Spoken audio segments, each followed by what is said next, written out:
마태복음, 오늘 아침에는 마태복음을 보겠습니다. 신약성경 마태복음 16장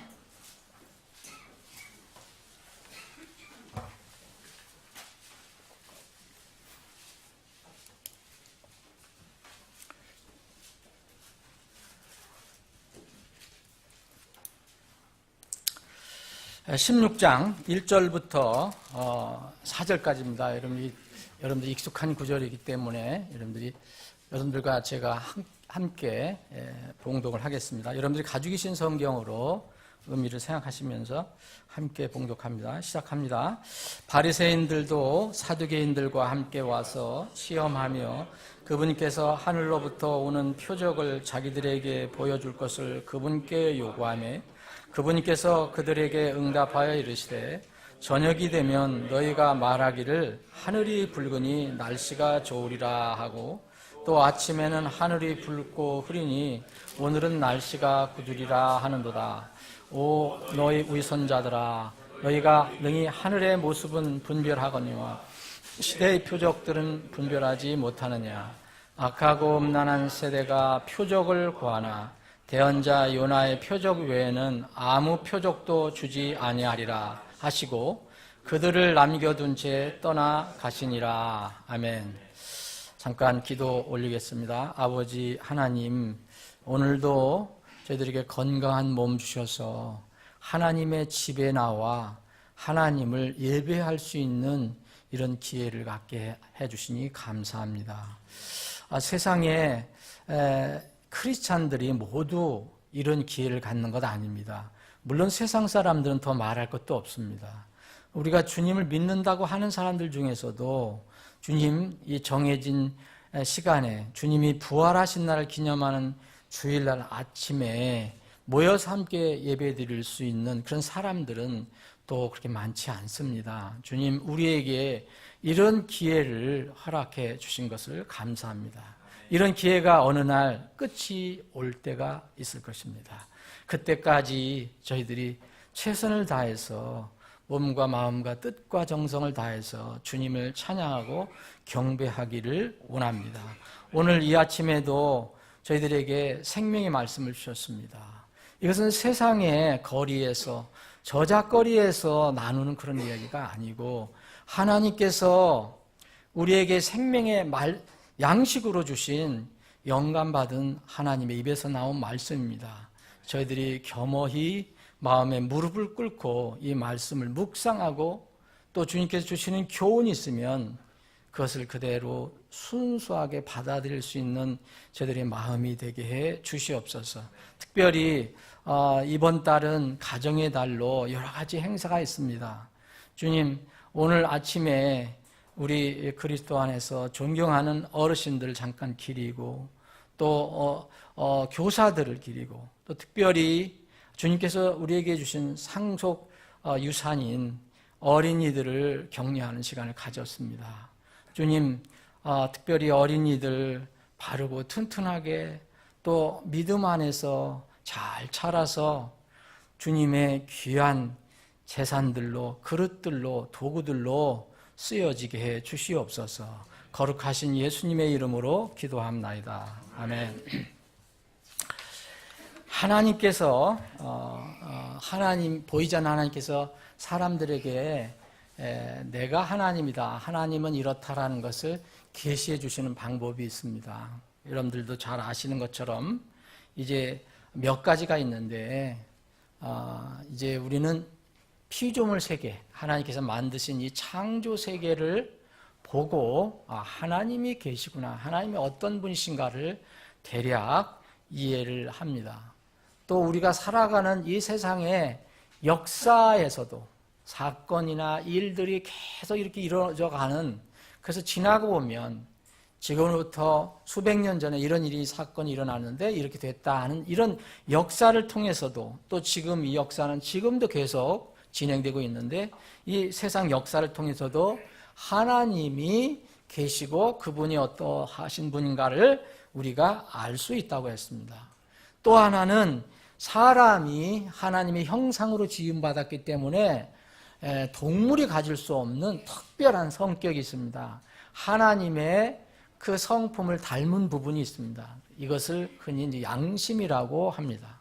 양심을 통해서도 하나님은 살아계신 분이다 라는 것을 이 계시를 받을 수가 있습니다.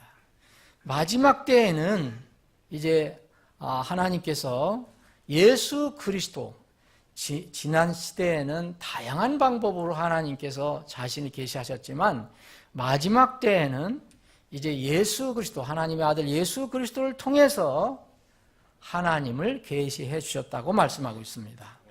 그래서 이 계시하신, 스스로 계시하신 이 하나님께서 그분의 이야기, 그분이 이 세상을 지금 이끌어 가시는 이런 이야기, 이것을 그분의 이야기, 히스토리 그래갖고 역사라고 하는데 이 역사를 다양한 방식으로 지금 끌고 가 계십니다. 그래서 오늘은 이 특별히 세상의 역사에 관련된 것들을 좀 살펴보겠습니다. 오늘 이 본문 말씀을 보면 예수님께서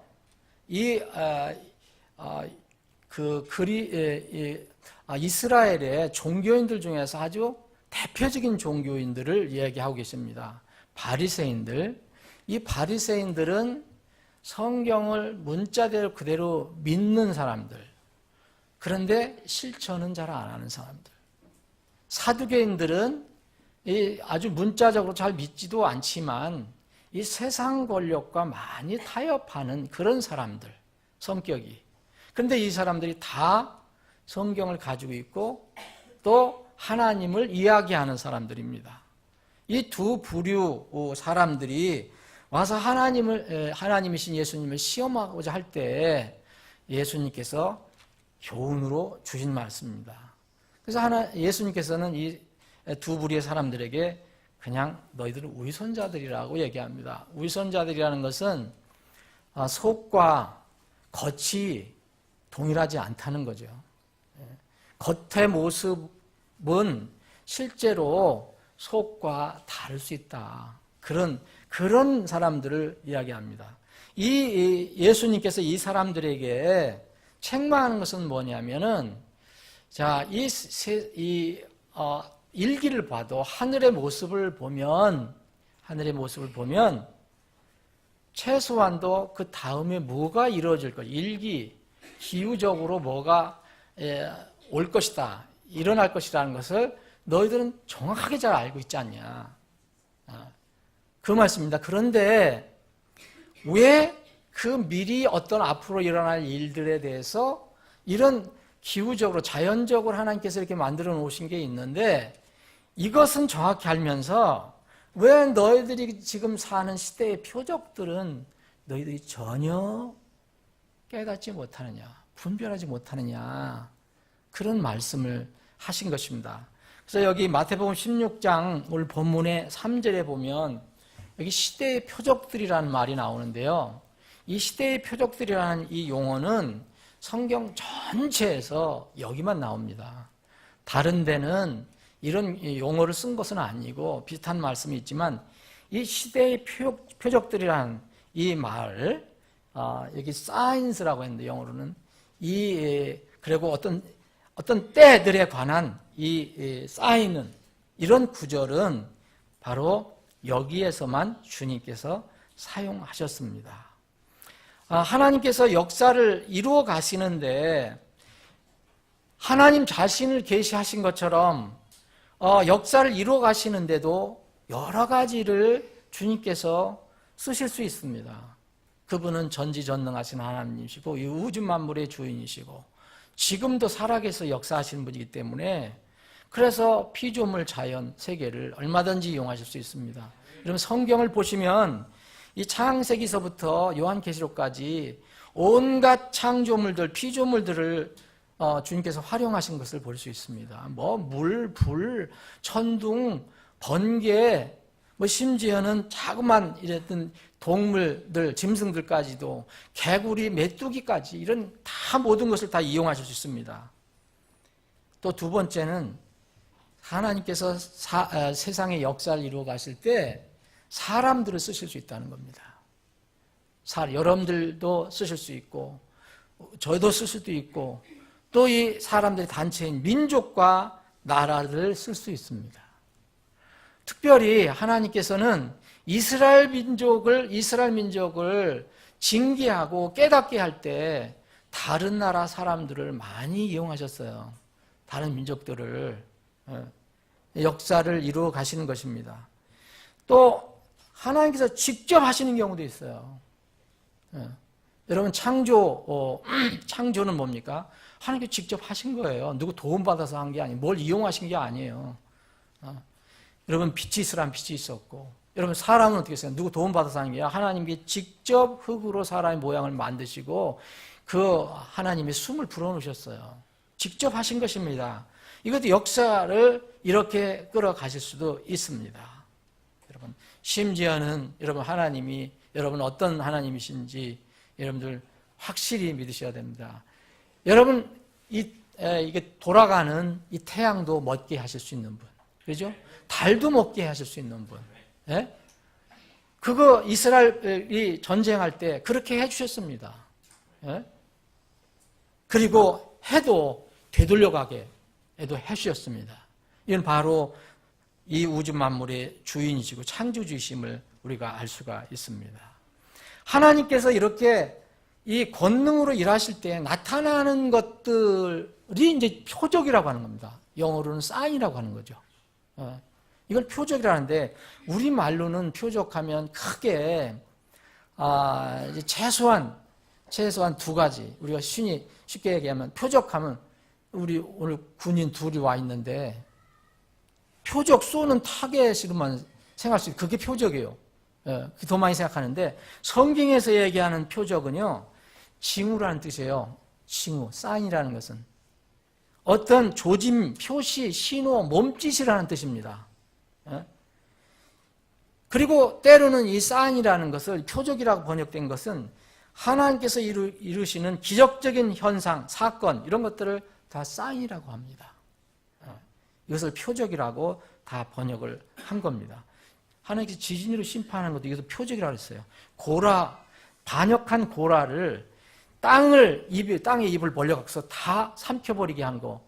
이 지진, 이웃의 말로 진인인데 이것도 하나님께서 사인이라고 말씀하셨어요. 표적이라고 얘기했습니다. 근데 이 표적은 하나님만 하는 게 아니에요. 여러분 사도들도 할 수 있고 제자들도 할 수 있어요. 여러분 그 초세기에 하나님께서 주님께서 권능을 준 사람들은 이 표적을 할 수가 있어요. 그래서 사도들의 표적이 나옵니다. 여러분 사도들의 표적. 사도들도 많은 표적을 했죠. 기적적인 일을 많이 했습니다. 또 이렇게 하나님과 하나님의 자녀들, 또 일꾼들만 하는 게 아니에요. 이 적그리스도, 성경을 보면 적그리스도, 거짓 그리스도와 거짓 대언자들도 할 수 있다고 나옵니다. 여러분 마태복음 24장 24절에 보면 거짓 그리스도와 거짓 대언자들이 일어나 큰 표적들과 이적들을 보여 할 수만 있으면 바로 그 선택받은 자들을 속이리라 그랬습니다. 목적은 하나님은 하나님의 놀라우신 이 역사하심을 드러내기 위해서 표적을 쓰시지만 이 거짓 대언자와 거짓 그리스도는 사람들을 속이기 위해서 이 사인들을 만들어낼 수 있다는 거예요. 그래서 마지막 때에는 여러분들 정말 조심해야 된다고 나와 있습니다. 데살로니가 후서에 보면 2장에 보면 하나님께서 또 이것을 염려하셨는데 이런 그 마지막 때 적그리스도가 나타나서 이 거짓 표적들로 이 사람들을 많이 속인다고 그랬어요. 사람들이 그걸 따라간다고 얘기를 했습니다. 이런 것들은 우리가 어떻게 진위를 분별하느냐면 이 표적은 절대 표적만 이렇게 혼자 떨어져 나타나지 않습니다.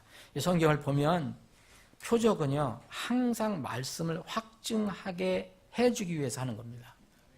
다른 방법을 쓰는 게 아닙니다. 아주 놀라운 일들을 내가 보여주기 위해서 사람들이 어떤 사도들이 보여주기 위해서 그리고 어떤 내가 능력 있는 사람이라는 걸 보여주기가 아니고 하나님의 말씀을 증거해 주기 위해서 하나님께서는 표적을 쓰는 겁니다. 왜 그러면 이 표적이 마지막 때에 표적을 보여주시느냐? 이미 다 주신 말씀을 확정해 주시기 위해서 하는 것입니다. 이거 여러분들 잊지 마시기 바랍니다. 그래서 초대교회 성도들이, 사도들이, 제자들이 나가서 말씀을 전할 때도 표적, 하나님께서 권능을 주셔서 표적을 하게 하셨어요. 근데 그 표적만을 하게 한 게 아니라 바로 말씀, 하나님께 주신 말씀을 뒷받침해 주기 위해서 이 표적을 하게 한 겁니다. 마가복음 16장 20절에 보면 그들이 나가서 모든 곳에서 복음을 선포하며 주께서 그들과 함께 일하시며 따르는 표적들로 뭐를 확증해 주시니라? 말씀을 확증해 주시니라. 여러분, 표적 없이 말씀을 확증적으로 믿으면 복이 있는 겁니다. 그런데 그런 표적까지 보여주시면서 바로 말씀을 확증해 주시는 겁니다. 그래서 모든 표적의 진정한 진위의 기준은 말씀과 연결이 되어 있느냐 아니냐, 거기에서 우리는 찾을 수 있습니다. 이 세상에서 가장 위대한 표적은, 사인은 주님께서 이렇게 말씀하셨어요. 마태복음 12장에 보면 요나의 표적이다 그랬어요. 요나가 보여준 사인이에요. 요나가 보여준 사인은 뭡니까?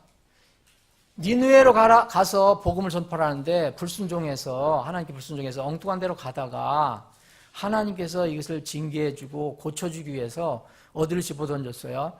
바다에 들어가서 바다에 또 큰 동물 뱃속에 들어가요. 3일 동안 깜깜한데. 그래서 다시 3일 만에 토해내서 다시 깨닫고 이 니느웨에 가서 복음을 전했잖아요.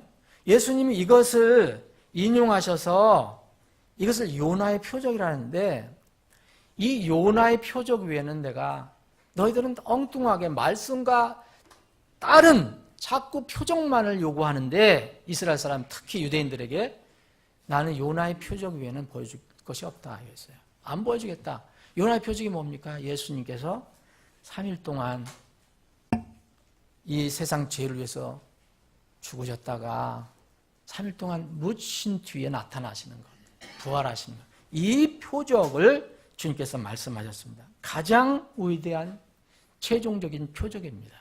이 표적을 믿지 않은 사람들은 망하는 것입니다. 이 시대에 그러면은 주님께서 이때 했잖아요. 너희가 능히 하늘의 모습은 분별하거니와 시대의 표적들은 분별하지 못하고 있느냐. 왜 그러냐? 에? 이유를 얘기합니다. 이유는 오늘 본문의 4절입니다. 그들의 마음이 부패했기 때문에 그렇습니다. 여러분, 이 마음이 부패하고 또 세상에 찌들어 있으면 하나님께서 어떤 표적을 보여주셔도 잘 분별을 못합니다. 우리가 사는 이 시대에는 정말 마지막 때라는 것을 부인하는 사람은 아무도 없습니다. 불신자들도 다 그런 얘기를 해요. 어떤 사건이 일어나거나 세상 돌아가는 걸 보면 그렇게 얘기합니다. 너무 사람들의 인성이 타락하고 있어요, 지금. 도덕과 윤리, 어떤 상상을 초월하는 일들이 일어나고 있어요. 그러니까 많은 사람들도 마지막 때라는 것을 인정합니다. 그들이 성경의 어떤 그 스케줄을 알아서 얘기하는 게 아니라 말세야, 말세 이렇게 얘기하는 사람들이 있지 않습니까? 지금 이 시대는 어른이나 아이들이나, 오늘 어르신들하고 우리 어린이들을 기리는 시간을 가졌지만 이 시대는 어른이나 아이들 분간이 안 돼요. 전부 정말 노아 시대, 심판 직전 시대와 같은 그런 상황 같아요. 응? 여러분, 얘기를 한번 잘 들어보시면 초등학교에서 일어나는 일, 중학교에서 일어나는 일, 고등학교에서 일어나는 일, 그리고 더 골목에서 일어나는 일, 여러 가지 인터넷상에서 나타나는 이런 것을 종합해 보면 정말 악하다, 그런 생각을 해봅니다. 그럼 설교자는 맨날 그것만 보고 캐고 다니시는 거냐? 아닙니다. 저는 일부러 그렇게 캐고 다니지 않습니다. 근데 들려오는 게 그렇고 보이는 게 그렇고. 예? 창세기 6장에 주님께서 마지막 홍수로다가 세상을 심판하시기 전에 한탄하신 말씀이 지금 이 시대에도 정말 적용이 되는 그런 시대인지 모릅니다.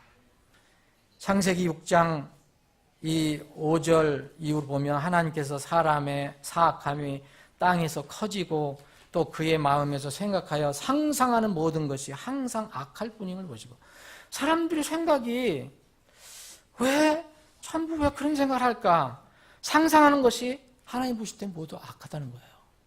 그때 심판하기 직전의 상황, 사람들의 마음의 상황이 그렇습니다. 그래서 주께서 땅 위에 사람을 만드신 것을 슬퍼하셨다고 그랬어요. 하나님의 형상이 그렇게 바뀌었습니다. 오늘 이 본문 말씀은 다시 한번 말씀드리면 이 하나님의 이름을 외치고 성경을 갖고 또 심지어는 가르치는 사람들을 대상으로 한 것입니다. 이건 세상 사람들을 얘기한 게 아니에요. 세상 불신자들을 두고 얘기한 게 아닙니다. 어떤 면은 여러분들과 저와 같은 사람들을 향해서 주님께서 하신 말씀입니다. 그런데 성경도 가지고 있고 종교도 가지고 있고 뭐 가지고 있는데 예수님이 뭐라 하냐면 악하고 음란한 세대라는 거예요. 그렇게 선언합니다. 그리고 위선자라고 얘기합니다. 위선자. 위선자는 왜 위선자입니까? 아니 저녁과 아침에 우리가 일어나면 지금 비가 오고 있는데 여러분 비가 오려면은 뭐 어두워져야 되잖아요. 구름이 모여야 되고요. 구름이 모인다. 컴컴한 게 밀려온다 그러면 비가 오겠구나 알잖아요. 이 정도는 누구든지 압니다. 근데 더 미리 알 수 있게 자연의 그런 섭리를 주신 게 있어요. 예? 저녁과 아침에 우리가 눈여겨보면은 아침에 저녁이 되면 하늘이 붉다 그러면 분명히 내일 날이 굳을 것을 우리가 다 알고 있습니다. 그리고 아침에 하늘이 붉고 흐리면 뭐 뻔하죠. 비가 올 것이라는 걸 알죠. 이런 것을 다 알고 있습니다. 구름이 막 밀려오지 않더라도 우리는 알고 있습니다. 예수님은 그걸 말씀하셨어요. 이런 것을 너희들이 알면서 왜 하늘의 모습은 너희들은 분별하면서 왜 시대의 표적들은 분별하지 못하냐 이렇게 얘기합니다. 시대의 표적들은요, 눈으로 사실 뭘 이렇게 보는 것보다도 느끼고 믿음으로 마음으로 받아들이는 거예요. 예. 그런 문제가 있었다는 겁니다. 내가 예수가 구원자로 이 세상에 왔다. 내가 온 이 시대가 너희들이 어떤 시대인지 너희들이 분명히 그것을 알 수 있는 충분한 근거, 증거들이 있는데 너희들이 그에 대해서 지금 어둡다. 하나님께서 침례자 요한을 미리 보내주셨고 또 메시아의 길을 준비해서 천국 복음을 미리 선포하게 하셨고 또 예수님을 보내셔서 정말 성령의 잉태하심을 받고 이 땅에 태어나시고 또 때가 돼서 침례를 받으시고 또 침례 받을 때 하늘에서 하나님 아버지 음성이 들려서 이 바로 예수님이 메시아라는 것을 선포하셨고 예수님은 이후로 공생의 사역을 하시면서 지금 이 사람들 앞에서도 많은 기적과 표적 그리고 이스라엘 땅에서 일어난 여러 가지 일들을 보여주셨는데 이들은 이 시대가 어떤 시대인지 알지 못하는 겁니다. 구약 이스라엘 시대가 이미 끝나고 새로운 메시아의 시대가 도래했다라는 것도 지금 깨닫지 못하고 있습니다. 여전히 예수님이 그리스도이심을 부인하고 있습니다. 엉뚱한 표적만 구하고 있어요, 지금. 그래서 이 사람들 향해서 책망하신 겁니다. 너희들은 시대 상황을 그렇게 깨닫지 못하냐. 다시 한 번 말씀드리면 원인은 뭡니까? 이들이 깨닫지 못하는 원인은요. 분명히 예루살렘이 앞으로 이제 로마 군대에 의해서 침공해서 멸망될 것이고 이스라엘의 역사가 끝나게 되는 심판이 다가올 것이라는 것을 분명히 주님께서 말씀하시고 대언자들이 쭉 얘기를 했고 그것이 분명한데 또 그렇게 진행되고 있는데 겉으로는 종교인이지만 영적으로는 눈이 어두워서 악하고 음란한 마음을 가지고 있어서 그렇게 살고 있기 때문에 지금 하나님의 사인을 전혀 보지 못하는 겁니다.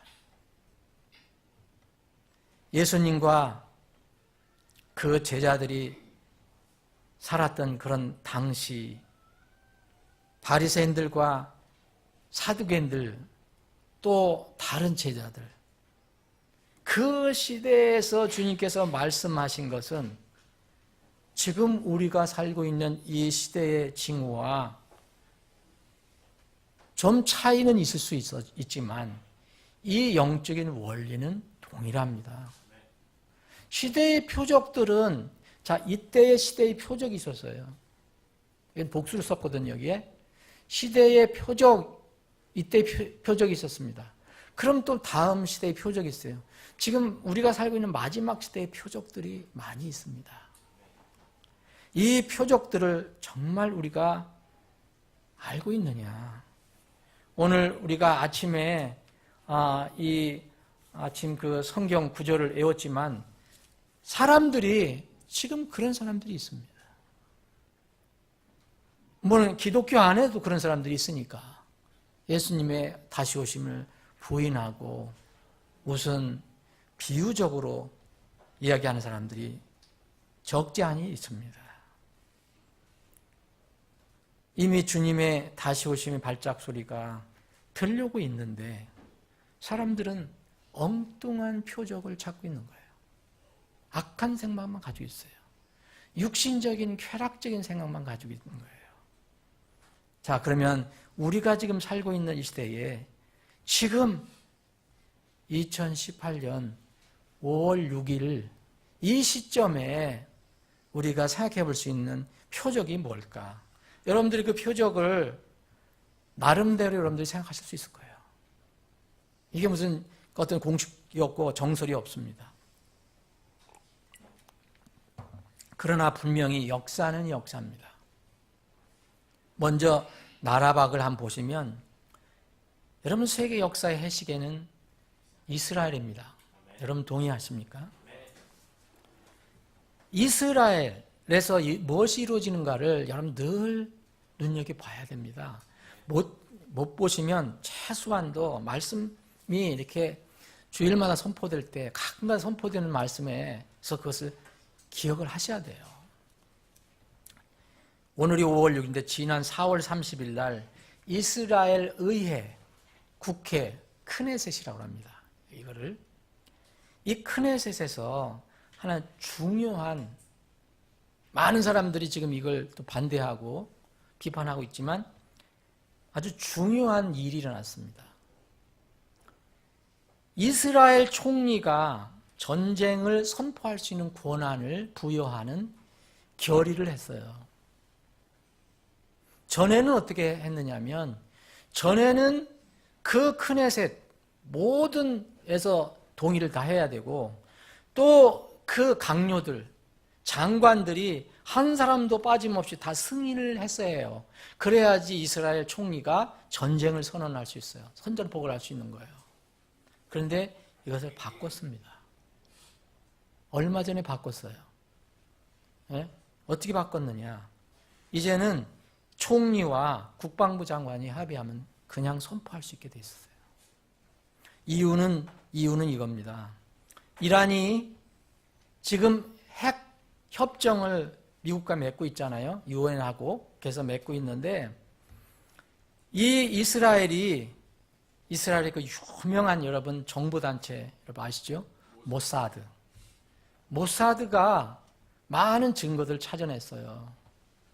이란이 속이고 있다. 이미 핵협정을 맺을 때 2015년인가 할 때 이미 오바마하고 핵협정을 맺을 때 이미 비밀리에 핵 프로그램을 가지고 있었는데 그걸 다 숨기고 그 상태에서 이제 핵협정을 맺었다는 거예요. 이 자료를 모사드가 찾아낸 겁니다. 그런데 하필 5월 12일이 재협상 날이에요. 미국과 이란하고. 그래서 지금 이 이스라엘은 미국에다 이 핵협정을 반드시 폐기해야 된다. 그냥 승인해주면 안 된다. 반드시 핵협정을 폐기해야 된다. 그래서 트럼프가 어떻게 가끔가다 얘기하는 거예요. 내가 폐기해야 될 것 같다라고 얘기를 하는 거예요, 지금. 이런 상황이에요. 자, 여러분 그냥 넘어갈 수도 있는 거예요. 넘어갈 수도 있는 얘기입니다. 그런데 이스라엘이 전쟁을 선포할 때 그 복잡했던 과정을 아주 간단하게 총리하고 국방부 장관이 합의해서 하게 했어요. 여러분, 이 이스라엘 네타냐후 총리가 이것을 한 것을 이 기사를 제가 읽어보고 거기에 댓글을 봤더니 이스라엘을 욕하는 댓글이 대다수예요. 한국에서 달린 거예요. 한국에서 달린 겁니다. 여러분, 이스라엘은 최소한도 여러분 도와주고 기도해주지 않으면 저주하지 말아야 됩니다. 큰일 날 일입니다. 이거. 내가 너를 축복하는 자는 내가 축복하고 너를 저주하는 자는 내가 저주하리라 그랬습니다. 사람들은 성경을 몰라요. 예? 여러분, 그래서 이스라엘은 이란이 핵을 개발하면 핵을 개발하는 징후가 보면 바로 전쟁을 하겠다는 거예요. 여러분 어떻게 될지 아무도 모릅니다. 중동이 그렇습니다. 여러분 이스라엘은 해식이에요. 여러분 마지막 아마겟돈 전쟁, 마지막 전쟁이 다 이스라엘 땅에서 이루어져요. 여러분 국내 우리 나라 안을 돌아보면 저는 분명히 시대의 표적이 일어나고 있다고 봐요. 징후, 이 표적이라는 게 무슨 이상한 놀라운 일이 아니라 징후라든지 조짐이라든지 표시라든지 어떤 신호라는 게 있다는 거예요. 지금 남북 정상회담 뉴스가 나를 덮고 있어요. 근데 제가 보기에는 비정상적인 현상이 지금 나타나고 있어요. 정말 정신을 바짝 차려야 되는데 얼마 전에 KBS, MBC 여론조사 발표가 됐습니다. 남북 정상회담 지지 국민이 94%라 했어요. 이게 뭐 정확한 건지 아닌지 뭐 의도대로 이렇게 하기 때문에 나왔는지 모르지만 우리나라 대한민국의 김정은에 대한 호감도가 80% 정도 된다고 그랬어요. 전에는 10%였어요. 세계에서 가장 사악하고 가장 잔인한 폭군이 갑자기 어떻게 믿을 수 없는 착한 사람으로 확 바뀌어버렸어요. 저는 정말 이성적이고 냉정해야 된다고 생각하는데 저도 우리나라 국민이지만 이 사람들이 너무 감성적이고 순전해요. 더욱 지금 두려운 것은요, 오늘 어린이날이고 참 어른들도 기리고 어린이도 기억해보고 하는 시간이지만 우리나라 청소년들에 대한 염려가 전 지극히 큽니다. 선생님들 이야기 들으면 그리고 학교의 내용을 들어보면 정말 소망이 없는 것처럼 보여요. 이번에 이 남북 정상회담 후에 10대에서 20대, 10대면은 여러분 초등학교 고학년서부터 고등학교까지 다 해당되는 거잖아요. 청소년들 사이에 그리고 20대 청년들 10대, 20대 청년들 사이에서 북한의 평양냉면 인기가 갑자기 99% 증가했대요. 그래서 냉면집이 많이 팔리면 저도 좋겠는데 요 뒤에도 냉면집이 있어요. 북한 탈북자들이 하는데 요 뒤에 가면 있어요. 그런데 참 놀라운 것은 김정은 사진 옆에서 사랑합니다. 하트 인증을 하고 인증샷하는 20대들이 지금 크게 증가하고 있다는 거예요. 여러분들 이걸 어떻게 생각할까요? 어떻게 이해를 해야 될까요? 그리고 어떤 젊은이는 뭐라고 썼느냐 하면 새로운 모습으로 감동을 준 원수님이라고 그랬어요. 사랑하는 여러분, 이게 우리나라의 현실이에요. 저는 앞으로 적그리스도의 출현의 예행 연습 같은 것을 느꼈어요. 적그리스도가 전 세계적으로 갑자기 위대한 사람으로 나타나거든요. 선한 사람으로 나타나요. 구세주로 나타나요. 세계 모든 사람들이 열광을 해요. 우리나라 예일 수 없어요. 그 사람이 어떤 사람인지 알 수 없지만 평화조약을 맺죠. 그런데 3년 반 지나야지 정체가 드러나요. 여러분, 지금 먹을 것이 없어서 자유를 찾아서 중국을 떠돌아다니는 탈북민 이야기는 저는 자주 듣습니다. 그들은 국적이 없기 때문에, 중국 국적도 없고 북한 국적도 탈북한 거기 때문에 붙잡히면 인신매매를 당해요. 또 임신을 하면 중국 사람들에게 이렇게 같이 살게 되면 또 북한으로 끌려가면 강제 낙태를 시키는 데가 북한이에요, 여러분. 여러분, 이런 젊은이들, 무슨 김정은이가 새로운 모습으로 이 우리나라에 무슨 감동을 준 원수님이라고 한 이런 사람들에게 지금 북한의 정치범 수용소에서 갇혀서 짐승만도 못하게 겨우 삶을 연명해가는 우리 기독교인들을 포함한 20여만 명의 우리 북한 동포들은 도대체 뭐예요? 요새 북한 인권운동가들은 생명의 위협을 많이 받고 있다고 합니다. 여러분, 요덕 정치범 수용소 이야기를 뮤지컬로 쓴 정성산이라는 분이 있어요. 저는 이분이 개인적으로 몰라요. 근데 이분은 분명히 자유를 찾아서 온 거고 아주 그 가족이 잔인하게 죽임을 당했어요. 북한 당국에 의해서. 뭐 하나 잘못했다고 잔인하게 죽임을 당했어요. 이 사람이 한국을 찾아와서 정말 이걸 알려야 되겠다. 그래서 이 운동을 하는 사람인데 인천에 사는데 무슨 좀 식당을 하는 것 같은데 얼마 전에 좌파 계안들이 몇 사람이 들어와 갖고 건물벽에다가 스프레이로다가 세우로 노란 리본을 그려놓고 식당 바닥에는 휘발유를 뿌리고 북한 인권운동에 대한 협박문을 게시했어요. 하지 마라. 개념이 없는 친구라는 뭐 이런 비슷한 얘기를 한 거예요. 그래서 이 사람이 정말 살기를 느꼈다는 거예요. 이제까지 10수년 동안 위협을 많이 당했다는 거예요. 그렇지만 이번처럼 두려운 적은 없었다는 거예요. 이것이 우리나라의 상황입니다. 여러분, 이것이 뭐 아주 특별한 사건을 왜 얘기하시느냐? 아닙니다. 이게 전반적으로 깔려있는 사건이에요. 여러분들이 깊이 한번 생각해 보세요. 뭐가 옳은 것인지. 우리는 성경 말씀이 있어요. 우리는 정치적으로 뭘 따지는 게 아닙니다. 하나님 말씀을 생각해 보세요. 여러분, 불쌍한 사람들에게 우리가 그들 위해서 기도하고 그들에게 하나님의 사랑을 나눠주는 것이 이게 우리의 의무입니다.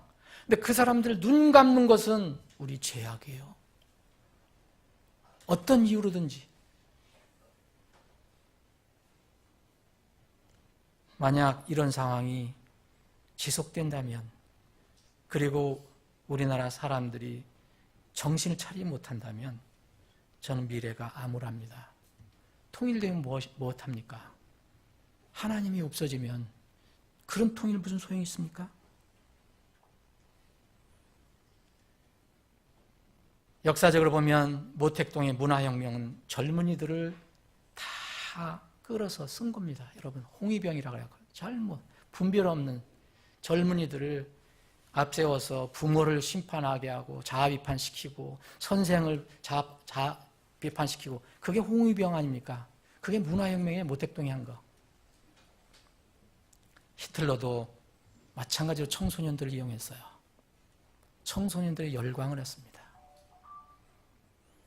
사랑하는 여러분, 지난주에도 말씀드렸지만 이미 다수의 우리나라의 청소년들과 적지 않은 국민들은 공산주의의 정체에 무감각해졌어요.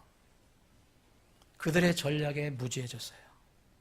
갑자기 좋은 사람이 된 김정은의 전술에 지금 넘어가고 있는지도 모릅니다. 저도 정말 통일됐으면 좋겠어요.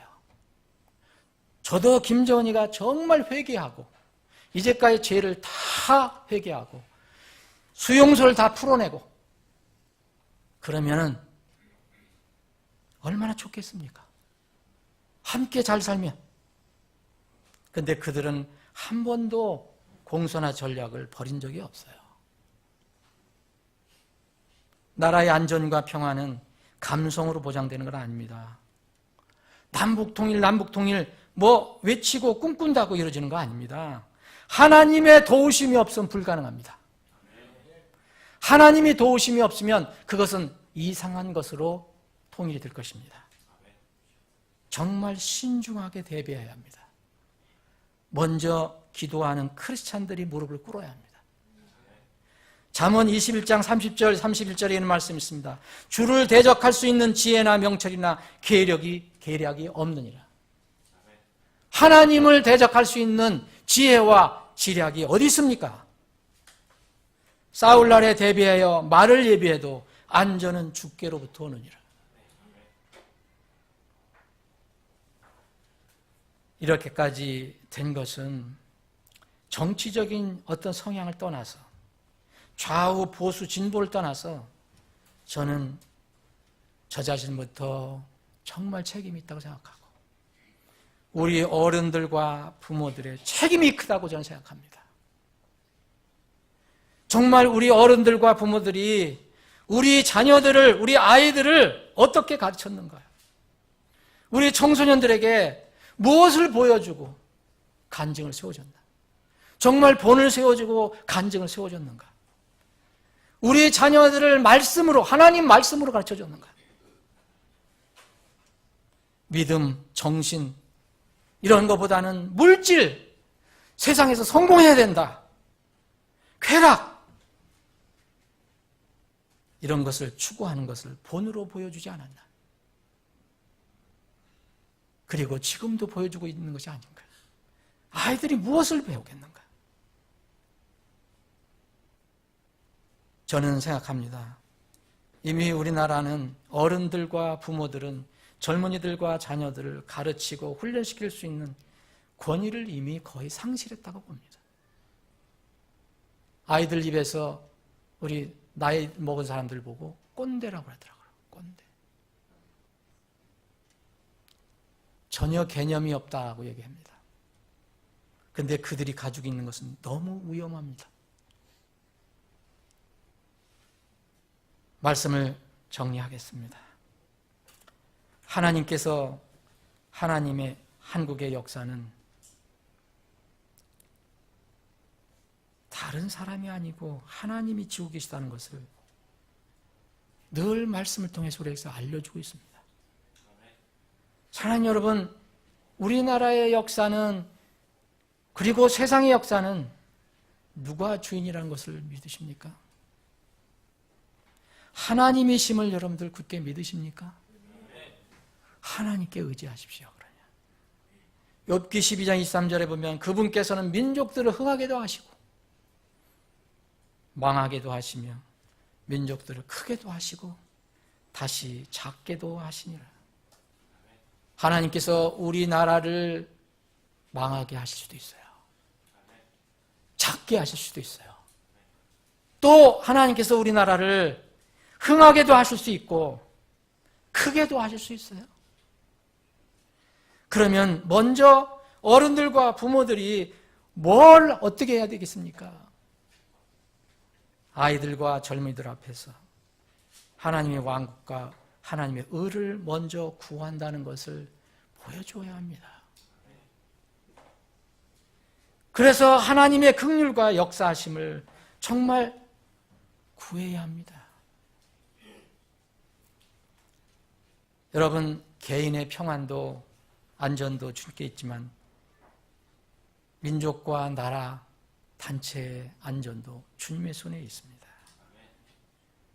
분명히 믿으신다면 이 나라, 이 민족을 위해서 기도해야 됩니다. 정말 하나님이 원하시는 하나님의 영광이 드러나는 정말 북한 동포들이 자유롭게 자유를 누릴 수 있는, 구원받고 안 받는 것은 그들 나중에 최종 결정하는 것입니다. 그러나 최소한 우리가 복음을 자유롭게 전할 수 있는 그런 방식으로 통일이 돼야 됩니다.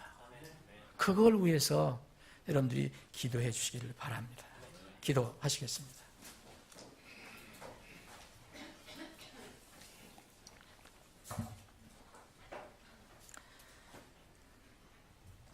사랑하는 여러분, 잠깐 기도하는 시간 갖겠습니다. 여러분, 지금부터라도 우리 사랑하는 어린이, 자녀, 청소년들에게 하나님을 가르칩시다. 그리고 믿음의 본과 권위를 세워나가야 합니다. 우리 자녀들에게, 어린이들에게, 청소년들에게 무엇을 물려주겠습니까? 그것은 하나님의 말씀밖에 없습니다. 오늘 이 시간에 결단해야 합니다.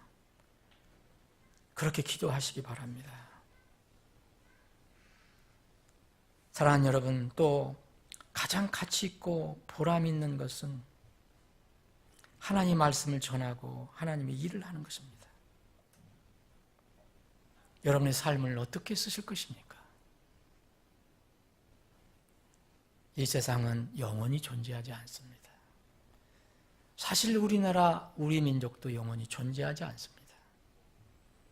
오직 그리스도의 왕국만 존재할 것입니다. 여러분들이 그리스도의 왕국을 위해서 지금부터 무엇을 하실 것입니까?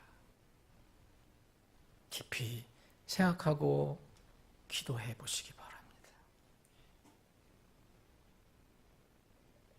아버지 하나님, 저희들이 무슨 힘으로, 또 무슨 재주로, 무슨 지혜로, 무슨 계략으로 이 나라, 이 민족의 문제를 해결해낼 수 있겠습니까?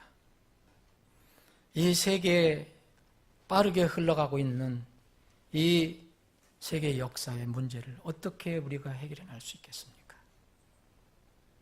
주님, 오직 이 세상의 역사와 우리 나라와 민족의 역사를 주장하시는 주님께만 저희들이 머리를 숙이고 엎드립니다. 주님이 오실 때가 가까운 이때에 우리가 정신을 차리고 깨어서 주님을 바라보며 나아갈 수 있게 해주옵소서.